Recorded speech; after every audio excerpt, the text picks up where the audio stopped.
মুসলমান ওই ব্যক্তিকে বলা যাবে যার হাতের অত্যাচার থেকে, যার জবানের অত্যাচার থেকে, তার কুক্ষমতার অত্যাচার থেকে আরেক মুসলমান নিরাপদ থাকবে, তাকেই মুসলমান বলা হবে। হুজুর করিম সাল্লাল্লাহু আলাইহি ওয়াসাল্লাম হাদিসে পাকে বলেছেন, আল মুসলিমু মান সালিমাল মুসলিমুনা মিন লিসানিহি ওয়া ইয়াদিহি। প্রকৃত মুসলমান সেই ব্যক্তি যার হাত এবং মুখ থেকে অপরাপর মুসলমানরা নিরাপদ থাকে। শুধু মুসলমান নয়, বরং অন্যান্য ধর্মাবলম্বীর জান মালের নিরাপত্তাও দিয়েছে ইসলাম। নবীজি ইরশাদ করেন, আমার রাজ্যে কোনো মুসলমান কর্তৃক যদি কোনো বিরোধী ধর্মীয় নির্যাতিত হয়, তাহলে কিয়ামতের দিবসে আমি নবী নিজেই সেই উম্মতের বিরুদ্ধে মহান আল্লাহর দরবারে মামলা দায়ের করে দেব।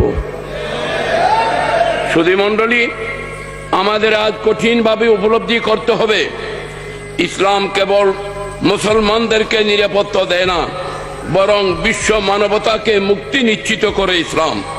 কারণ ইসলামের সকল বিধিবিধান সর্বযুগের সর্বকালের জন্য উপযোগী।